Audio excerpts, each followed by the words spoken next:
When a building catches fire, flames are rarely the most immediate threat. Long before heat reaches dangerous levels, it fills with thick, toxic smoke. For most of us, the answer is simple. Find the nearest stairs and get outside. But picture a hospital ward. You have patients recovering from surgery, connected to life support, or in intensive care.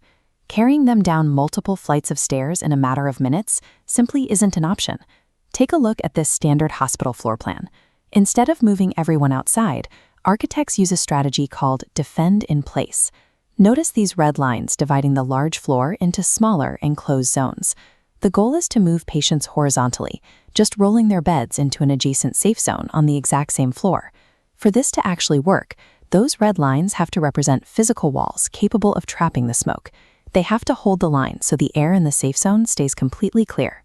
To build these boundaries, the International Building Code gives architects two specific passive defense systems, the smoke barrier and the smoke partition. Let's start with the heavier of the two, the smoke barrier, defined in the code as IBC Section 709. This is the structural shield used to carve out those absolute safe zones, which the code calls smoke compartments. The very first requirement for a smoke barrier is that it must have a 1-hour fire resistance rating. It is built to stand strong against both choking smoke and physical flames for a full 60 minutes. Here is a cross-section of a standard hospital room. Smoke behaves a lot like water. It will flow upward and squeeze through any tiny gap it can find. Because of this, the wall you see here pushing up from the floor cannot stop at the acoustic ceiling tiles. It has to push all the way through that hidden ceiling space and seal tight against the solid concrete roof deck above. Architects call this continuous protection. If the walls stopped at the drop ceiling, smoke would simply float up, drift right over the wall, and drop down into the safe zone on the other side.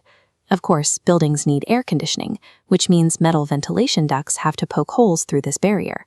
To keep the wall secure, any duct crossing the barrier must be fitted with automated metal flaps, known as smoke dampers, which snap shut the moment smoke is detected. The doors are equally strict. Any door set into a smoke barrier needs a mechanical closer that shuts it automatically, along with tight gaskets around the edges to seal out the air.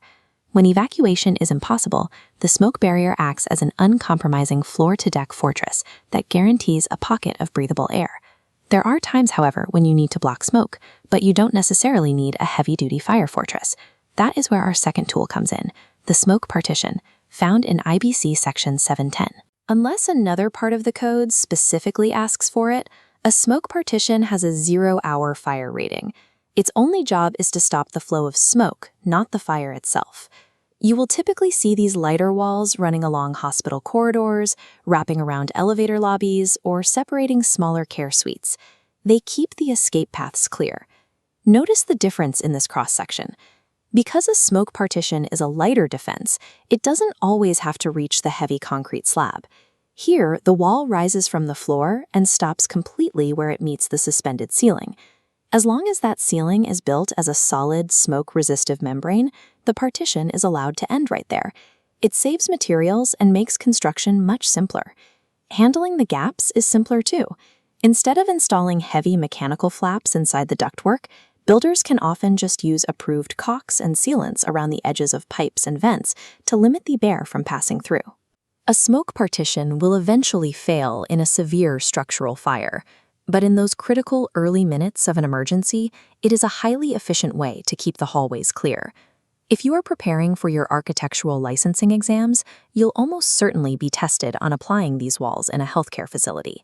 The most common trap candidates fall into is assuming that any wall built to stop smoke automatically requires a 1-hour fire rating.